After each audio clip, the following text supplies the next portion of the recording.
ದಾಟುನ ಚಕಾರವೇ ನೀವು ಇವತ್ತಿನವರೆಗೂ ಎತ್ತಲಿಲ್ಲ. ನಾವು ಕೇಳಲಿಲ್ಲ ನಿಮ್ಗೆ ಮೇಕೆದಾಟುನ.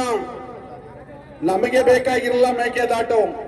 ನೀವು ಹೇಳಿದ್ರಿ 1 ಕೋಟಿ ಜನರ ದಾಹವನ್ನ ತೀರಿಸುವಂತ ಬೆಂಗಳೂರು ನಗರಕ್ಕೆ 1 ಕೋಟಿ ಜನದಕ್ಕೆ ನೀರನ್ನ ಕುಡಿಯೋಕ್ಕೆ ಕೊಡ್ತೀವಿ ಅಂತ ಹೇಳಿದಂತವ್ರು ನೀವು. ಇವತ್ತು ಏನ್ ಮಾಡಿದ್ರಿ? 44 ವ್ಯಾಟ್ ವಿದ್ಯುತ್ನ ಕೊಡ್ತೀವಿ. ನಾವು ಅಧಿಕಾರಕ್ಕೆ ಬಂದ ಮೊದಲನೇ ಬಾರಿ ನಮ್ಮ ಯೋಜನೆ ಮೇಕೆದಾಟು ಇರುತ್ತೆ ಅಂತ ಹೇಳಿ 2 ವರ್ಷ ಆಯ್ತು. ಬಡ್ಜೆಟ್ಗಳು ಬಂದವು, ಬಡ್ಜೆಟ್ಗಳು ಹೋದವು. ಇವತ್ತಿನವರೆಗೂ ಮೇಕೆದಾಟಿನ ಚಕಾರ ನೀವು ಎತ್ತಲಿಲ್ಲ. ಯಾಕೆ ನಿಮ್ಗೆ ಇಂಥ ನಿರ್ಲಕ್ಷ್ಯ? ಯಾಕೆ ನಿರ್ಲಕ್ಷ್ಯ ಮಾಡ್ತಾ ಇದ್ದೀರಿ? ನಿಮ್ಮ ಮಾತನ್ನ ನಿಮಗೆ ನೆನಪಿಸ್ಲಿಕ್ಕೋಸ್ಕರ ಇವತ್ತು ಕರ್ನಾಟಕ ರಕ್ಷಣಾ ವೇದಿಕೆ ಪ್ರವೀಣ್ ಕುಮಾರ್ ಶೆಟ್ಟಿ ಅವರ ನೇತೃತ್ವದಲ್ಲಿ ರಸ್ತೆಗಿಳಿಯುವಂತ ಒಂದು ಸ್ಥಿತಿಯನ್ನ ನಿರ್ಮಾಣ ಮಾಡಿದಂತವರು ನೀವು. ಇವತ್ತು ನೀವು ಸಾರ್ವಜನಿಕವಾಗಿ ಉತ್ತರವನ್ನು ಕೊಡಬೇಕಾಗ್ತದೆ. ಯಾಕೆ ಮೇಕೆದಾಟು ಯೋಜನೆ ಆಗ್ತಾ ಇಲ್ಲ? ಇವತ್ತಿನ ಸಮಸ್ಯೆಗಳನ್ನ ನೀವು ಹೇಳುವಂತೆ ಇಲ್ಲ. ಇವತ್ತು ಕೇಂದ್ರ ಸರ್ಕಾರ ನಮ್ಗೆ ಅನುಮತಿ ಕೊಡ್ತಾ ಇಲ್ಲ, ತಮಿಳುನಾಡು ಸರ್ಕಾರ ಅನುಮತಿ ಕೊಡ್ತಾ ಇಲ್ಲ, ಅರಣ್ಯ ಇಲಾಖೆ ನಮಗೆ ಕೊಡ್ತಾ ಇಲ್ಲ, ಪರಿಸರ ಇಲಾಖೆ ಅನುಮತಿ ಕೊಡ್ತಾ ಇಲ್ಲ. ನೀವು ರಸ್ತೆ ಹೋರಾಟ ಮಾಡಿದಾಗ ನಿಮ್ಗೆ ಇದರ ಅರಿವು ಇರ್ಲಿಲ್ವಾ? ಯಾಕೆ ಇದರ ಅರಿವನ್ನ ಮೈ ಮರೆತು ನೀವು ಮೈ ಕೆಲಸ ಮಾಡಿದ್ರಿ? ನಮಗೆ ಬೇಕಾಗಿರುವಂತದ್ದು ನೀರು.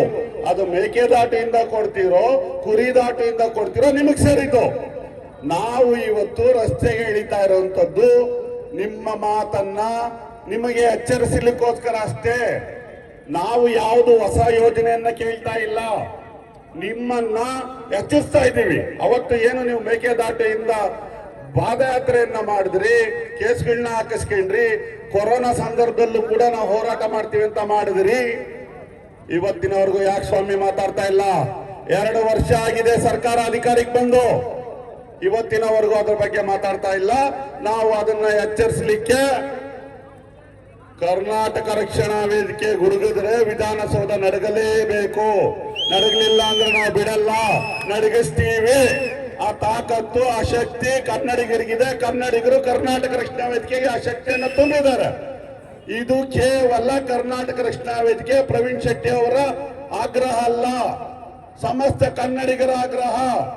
ಇವತ್ತು ಏನು ಬಯಲಸೀಮೆಗಳಾದಂತ ಕೋಲಾರ, ಚಿಕ್ಕಬಳ್ಳಾಪುರ, ಬೆಂಗಳೂರು ಗ್ರಾಮಾಂತರ ನೀರು ಕುಡಿಯಲಿಕ್ಕೂ ಸಹ ಇಲ್ಲದೆ ಒದ್ದಾಡ್ತಾ ಇದ್ದಾರೆ. ನೀವ್ ಯಾಕೆ ಇದ್ರ ಬಗ್ಗೆ ಚಕ್ರ ಎತ್ತಾ ಇಲ್ಲ? ಈ ಕೂಡಲೇ ಸರ್ಕಾರ ಎಚ್ಚೆತ್ಕೊಳ್ಬೇಕು. ಸರ್ಕಾರ ಇದ್ರ ಬಗ್ಗೆ ಮಾತಾಡ್ಬೇಕು. ಮಾತಾಡ್ಲಿಲ್ಲ ಅಂದ್ರೆ ನಾವು ಬಿಡುವಂತದ್ದಲ್ಲ. ಇದ್ರ ಬಗ್ಗೆ ನಾವು ಹೋರಾಟವನ್ನ ಮಾಡೇ ಮಾಡ್ತೀವಿ. ಮುಂದಿನ ದಿವಸಗಳಲ್ಲಿ ಇವತ್ತು ಏನು ಶಾಂತಿಯುತ ಪ್ರತಿಭಟನೆ ಆಗ್ತಾ ಇದೆ, ಮುಂದೆ ಇದು ಕ್ರಾಂತಿಯಾಗಿ ಪರಿವರ್ತನೆ ಆಗ್ತದೆ. ಯಾವುದೇ ಕಾರಣಕ್ಕೂ ನಾವು ಬಿಡಲ್ಲ. ಇನ್ನು 3 ವರ್ಷ ನಿಮ್ಮ ಆಡಳಿತ ಇರುತ್ತೆ.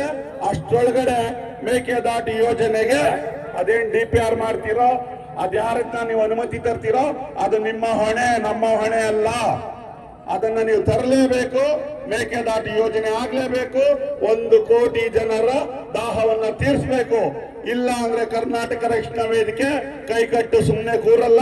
ಮುಂದೆ ಆಗೋ ಅನಾಹುತಕ್ಕೆಲ್ಲ ಸರ್ಕಾರವೇ ಹೊಣೆ ಆಗುತ್ತೆ ಅಂತ ಈ ಮೂಲಕ ಎಚ್ಚರಿಸ್ತಾ ನನ್ನ ಮಾತಿಗೆ ವಿರಾಮವನ್ನು ಇಡ್ತಾ ಇದ್ದೀನಿ. ಜೈ ಹಿಂದ್, ಜೈ ಕರ್ನಾಟಕ ಮಾತೆ. ಇನ್ನೊಬ್ರು ರಾಜ್ಯ ಉಪಾಧ್ಯಕ್ಷ ಮಂಜೇಶ್ ಅವರು ದಯಮಾಡಿ 2 ಮಾತಾಡಿ ಬನ್ನಿ. ಮಂಜೇಶ್ ಅವರೇ.